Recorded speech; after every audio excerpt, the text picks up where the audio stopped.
안녕하세요. 공간통찰 부들리언 도서관입니다. 오랜만에 인사를 드립니다. 그동안 회사 일도 좀 있고 해가지고 영상을 올리지 못했는데 오랜만에 이렇게 영상을 찍게 됐고요. 오늘은 테슬라에 대해서 좀 말씀드릴까 합니다. 제 방송에 좀 들어오시는 분들은 채널에 들어오시는 분들은 대부분 이제 코인 쪽을 투자를 많이 하시는 분들인데 저는 뭐 코인도 뭐 중요한 자산이고 그렇지만 주식 중에서는 테슬라도 관심 있게 좀 지켜봐야 된다고 생각을 합니다. 기존 시장을 파괴하고 새로운 혁신을 만드는 것, 그런 점에서 이제 비트코인하고 테슬라는 조금 많이 어떤 닮은 면이 좀 있다고 생각을 합니다. 그래서 비트코인 투자하시는 분들 중에서도 주식 투자에 좀 관심 있는 분들은 좀 테슬라를 좀 추천드리고요. 테슬라가 이제 최근에 628불까지 떨어졌다가 3일 연속 합산 한 18% 정도 조금 급상승을 하고 있습니다. 이제 바닥을 찍고 다시 올라가는 건지 아니면 또 다시 하락하게 될지는 모르지만 테슬라를 투자함에 있어서 지금이 좀 좋은 기회라고 생각을 합니다. 600달러에서 700달러 이렇게 하락되어 있을 때 조금씩 분할 매수하는 걸 좀 추천드립니다. 이 블로그 글은 2021년 10월에 제가 이제 올렸던 글인데 그때 아마 이제 테슬라가 처음으로 천슬라가 된 시점이었습니다.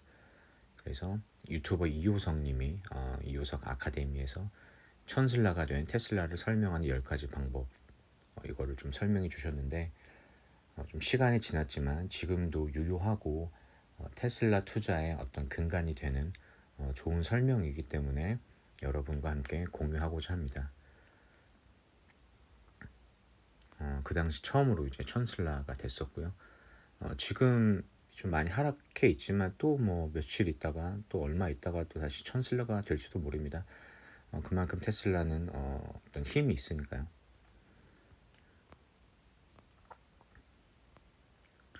그러면 이호성님이 설명한 천슬라가 된 테슬라를 설명하는 10가지 방법에 대해서 설명을 드리도록 하겠습니다. 이호성님 인사이트는 다른 주식 전문가들과는 조금 차원이 다릅니다. 과학고 포항공대 출신의 경험도 많고 숫자만 보는 전문가가 아니라 약간 물리학자, 철학자 같은 그런 면이 좀 있습니다. 좀 설명을 드리면 천슬라가 된 테슬라를 설명하는 10가지 방법. 첫 번째, 코스트 오브 에쿼티.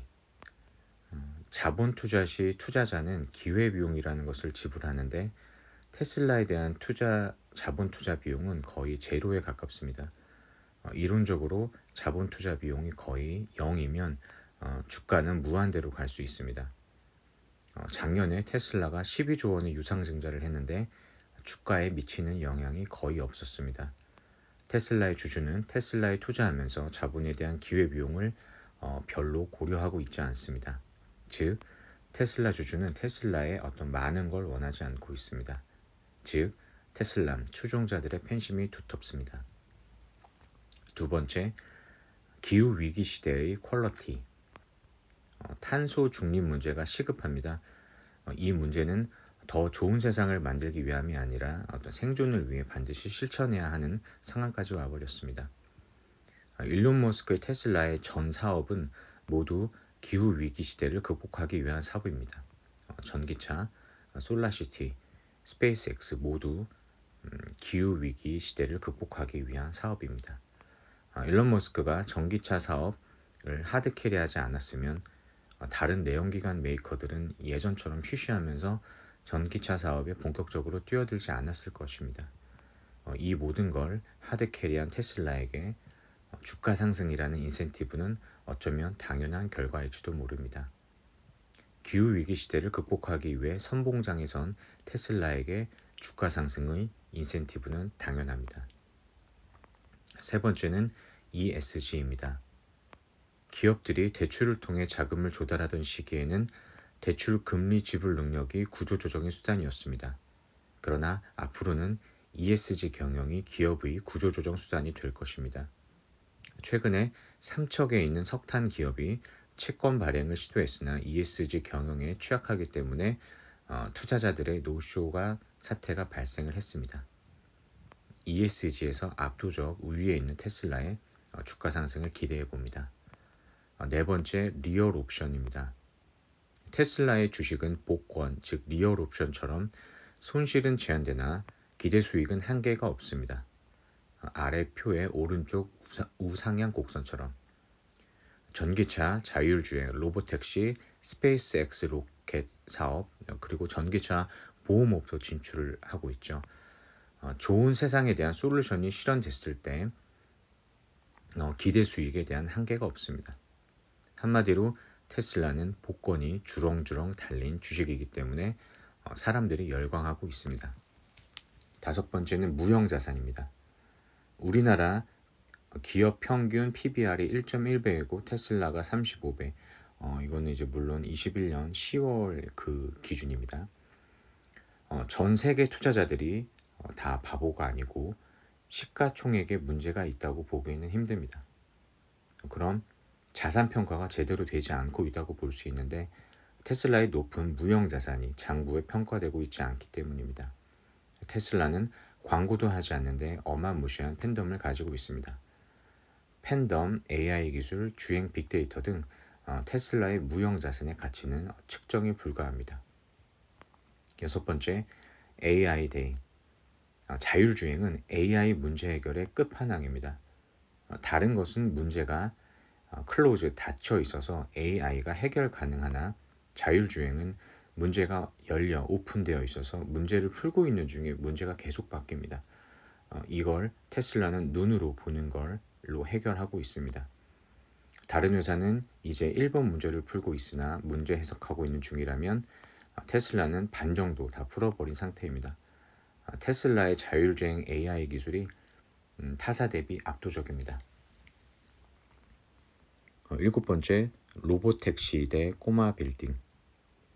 로보택시는 완벽한 자율주행이 이루어진 순간이 아니라 사고율, 예를 들어 0.5%로 되어 있을 때 이 사고율을 테슬라의 보험으로 커버 가능하면 사업화될 것입니다.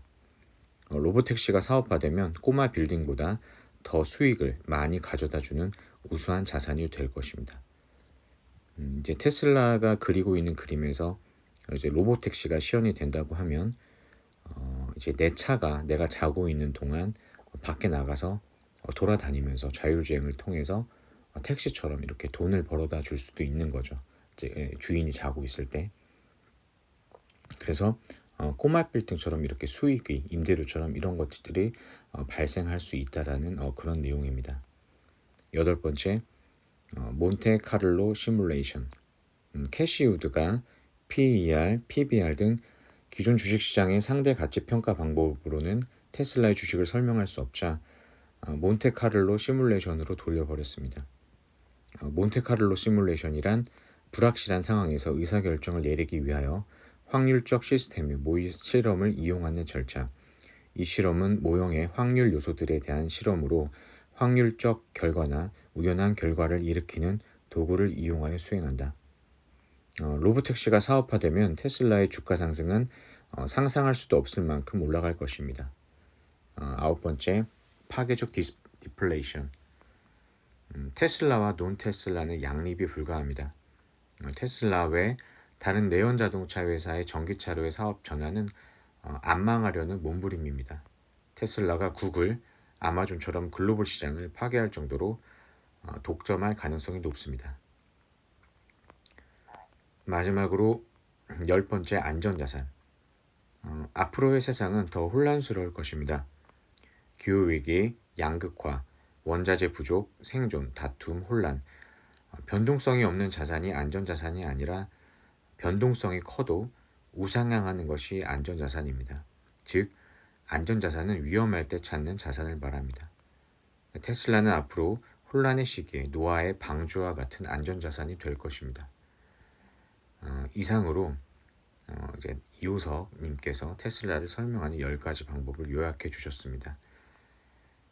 이 10가지 방법은 테슬라뿐만 아니라 앞으로 다른 기업을 분석할 때도 유용한 도구가 될 것으로 보입니다. 제가 메모하고 이해한 내용은 유튜브를 요약한 거라 약간 유튜브 본방송과 조금 다를 수도 있습니다. 그래서 이 제목에 이호석 아카데미에서 천슬라가 된 테슬라를 설명한 10가지 방법, 이 영상을 보시면 보다 직접적이고 정확한 설명이 될 것으로 생각이 됩니다. 이상으로 테슬라에 투자해야 되는 10가지 이유에 대해서 조금 이호석 아카데미 그 방송을 좀 요약을 해드렸고요. 또 이제 테슬라가 다시 천슬라가 돼서 그때 뭐 600달러 때 살 걸, 700달러 때 살 걸 이렇게 후회하시기보다는 지금 이 시점에 조금이라도 좀 담아 두시면 좋을 것 같습니다. 제가 그랬거든요. 그때 이제 러시아 우크라이나 전쟁 터졌을 때 테슬라가 700대까지 떨어졌었거든요. 근데 그때 이제 사지 않았었는데 또 이후에 뭐 거의 한 달 만에 다시 천슬라가 됐었어요. 그러다가 이제 다시 금리 인상이나 긴축 정책 때문에 다시 이렇게 600달러대까지 떨어졌죠. 다시 오기 힘든 기회가 아닐까 생각이 듭니다. 왜냐하면 올해 이제 테슬라 관련돼서 굉장히 좋은 그런 뉴스들이 많이 기다리고 있거든요. 이제 사이버 트럭도 이제 연도 말에 이제 출시가 될 예정이고요. 사이버 트럭은 기존에 있는 모델 3, 모델 Y 이런 차들보다 훨씬 더 그 파급력이 좀 있을 것 같습니다. 특히 이제 픽업 트럭이 주종인 이제 미국 시장에서 큰 파급 효과가 있을 것이고요. 지금 이제 중국 상하이 기가 팩토리 어떤 그 공급망 문제로 락다운 문제로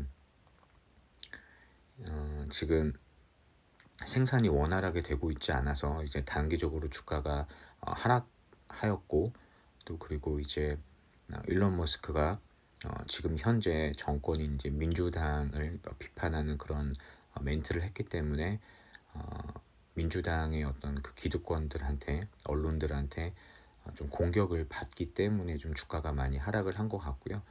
그 다음에 이제 기득권들이 빌 게이츠를 포함해서 테슬라 주식에 이제 숏을 공매도를 걸었기 때문에 그런 부분들도 이제 좀 주가를 하락하는 것으로 보입니다. 그렇지만 이런 것들은 이제 단기적인 이슈로 보일 수밖에 없고요. 테슬라의 미래는 정말 뭐 무궁무진하기 때문에, 그리고 그 고평가 받았다고 사람들께 이제 좀 많이 비난을 받았었던 그 PER도 보면 지금 이제 100이 깨졌거든요. 조만간 이제 이익이 더 뒷받침이 되면 PER이 그 나스닥 다른 테크주들처럼 뭐 50, 30 이렇게까지 떨어질 수 있기 때문에 테슬라가 초고평가라는 어떤 오명을 지금 이제 벗고 있다고 생각이 듭니다. 일론 머스크도 자신 있게 얘기했죠. 테슬라가 전 세계에서 이제 가장 큰 회사가 될 것이다. 그래서 좀 길게 보시고 테슬라 주식에 좀 많은 관심을 가졌으면 좋겠고요. 지금이 매수하기에는 매우 좋은 시기라고 생각이 듭니다.